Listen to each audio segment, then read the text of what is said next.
Hi Franco, how are you doing? Hi Kasia, I'm fine. Franco is a technology analyst with IDTechEx, and IDTechEx is a consultancy company that provides business intelligence and business advice on emerging technologies. Franco has been looking at supercapacitors for some time now.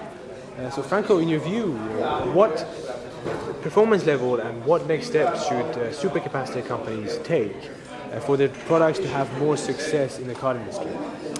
Well, that's a very good question, Kasia. As you know, the supercapacitor industry has been working on increasing performance, and nowadays we have devices that can reach 30 to 40% of the energy density of a lithium-ion battery, and 2 to 3 times higher power density.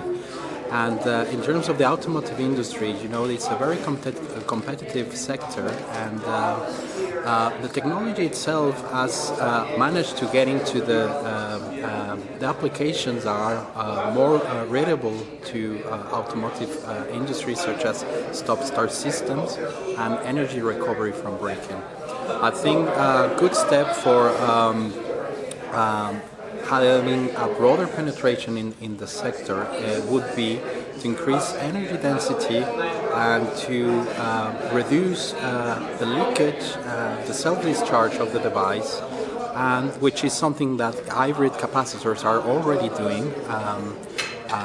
And finally, to reduce price, because automotive industries, as you know, always are looking for better prices. Absolutely. Also, Franco, I've heard that there are trends that are changing the electrolyte supercapacitors, and also there are changes in the way that the electrode is manufactured, or perhaps the materials that are used in making the electrodes in supercaps. For example, new materials like carbon nanotubes or graphene have a potential. What's your view on that? Yeah, that's correct. In supercapacitors, graphene and carbon nanotubes have been thought to work as a porous material in electrodes.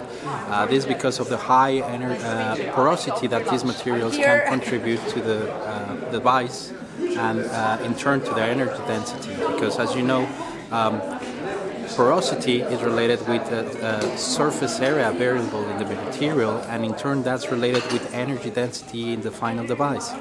And as you increase capacitance on the device, which is related with the porosity and available area, you increase the energy density. And if you use new solvents, as you well mentioned, that can increase the operational voltage of the device, such as ionic liquid, which work at 3 to 6 volts as comparison to current solvents that work to 2.7, you can increase both energy and power to the square for each volt that you increase in the operational voltage of the device. So given these trends, who do you think are going to be the winners? Who are the winners in the market today? And given the changes in the trends, who do you think will win in the next 5 to 10 years? Well, currently Maxwell Technologies is a market leader in the supercapacitor industry. They have had huge success in China, deploying their devices in hybrid buses, wind turbines as well. They haven't had recent other competition, but there are companies that I think that will play a bigger role in the future. Nippon Chemicon, one of them, ESR Micro, all of them Japanese with very good performance devices, and I think they will give a good fight to Maxwell Technologies. Thank you very much, Franco, and if you would like more information, then please visit our website. We have a market research report on supercapacitors, and Franco is the lead researcher. Thank you very much. Thanks, Franco.